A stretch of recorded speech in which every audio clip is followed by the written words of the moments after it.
Hey, what's up guys? So we are back for another video. So in the, I think it was the comment section of the last video possibly had put out, or at the end of the video I had asked if anyone has something specific you'd like to see on the car while it's apart. I'd be glad to do that. So I did have a request for a little tour of the underside of the car in a way that you can see how the things like how the exhaust is placed in there, with the different mufflers, cats, resonators and all that. So I'm going to try to do that here this morning real quick for you guys.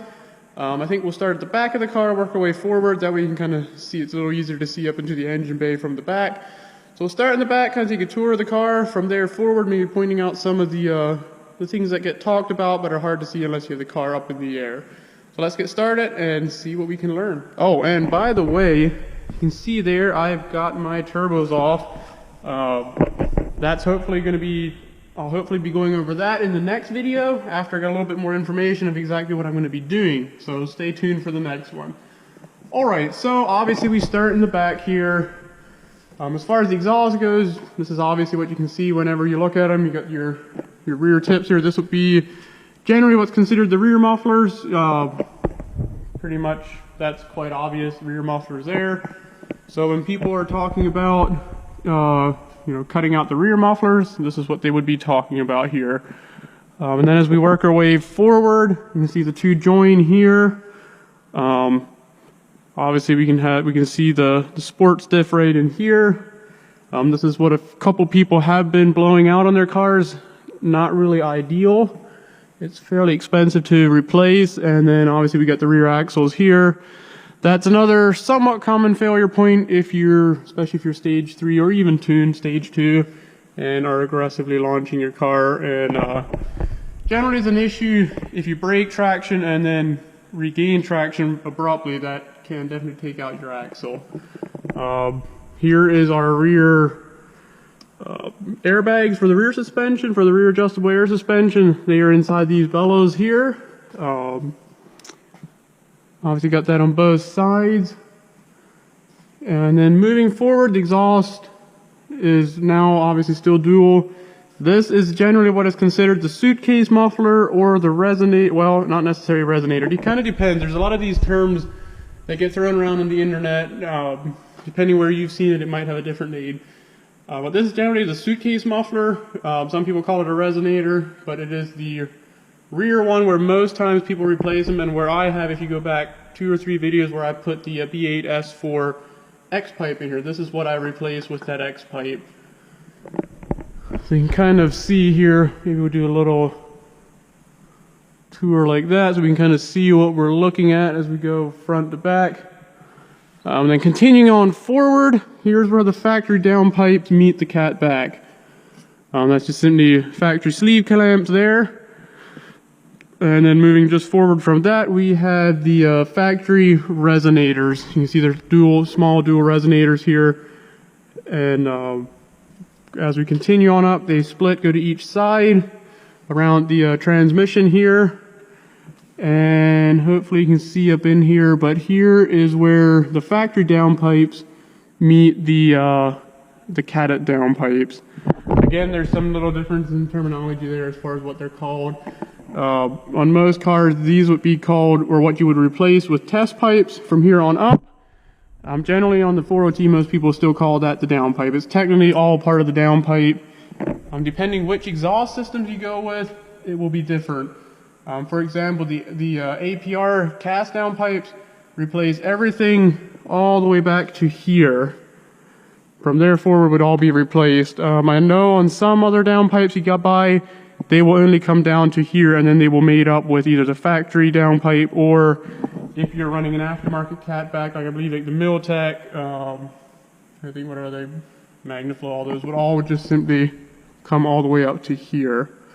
So there's some differences again in that, depending on what system you're looking at. And then obviously moving front from there, we can see the oil pan of the engine up behind this X-brace. There is some upgraded X-braces as well. I think it would be, not sure if I'm saying it right, but I think the Alley Cruise made by, I forget who's made by, maybe ECS Tuning, I'm not sure. But that is what that would replace right here. And then here obviously we got the front suspension, we got obviously the lower control arm, the tie rod, And as you can see here, mine is broke. Got broke at the auction or somewhere along the line. This is your suspension control for your height, ride height. If you were to install a lowering link on your car, this piece here would become adjustable with a threaded link in here where you can lengthen or shorten it, which basically gives the sensor a false reading on the height of the car. And that's how that would go together. Here we can see the end of the sway bar link here. So if you guys are looking at sway bar upgrades, which I'll probably be putting a video out sometime, in that I have Eurocode bars sitting in the shop here. I wasn't sure which car I'm going to put it on yet. So you can see your sway bar just follows along here, right over to the other side. Fairly easy replacement if you're looking to do it in your garage or something like that. This is fairly easy install. Actually, you can kind of see a little better here where I have the splash guard removed. That's a pretty good shot of your front suspension. The strut right here. Here's your upright, upper control arms up there. Sway bar coming across. Tie rod. Here will be your inner or your outer. Here's your inner tie rod. Axle right here. You can see the upright, both of mine are broke in the front. So this is your suspension ride height sensor, your sway bar end link. So yeah, I guess that hopefully will kind of explain some of that stuff for you. I know when I was looking at doing the B8 X pipe on the S6, it was very difficult to find any good information on the underside. In that case, I was trying to compare the B8 to the C7. And it was very hard to find any information on the underside as far as dimensions and stuff. So this video hopefully will be helpful to you guys. I'll try to get a shot here front to back where you can kind of see. We'll do a quick walk around of the exhaust, how that follows back through. And one from the front or from the rear forward.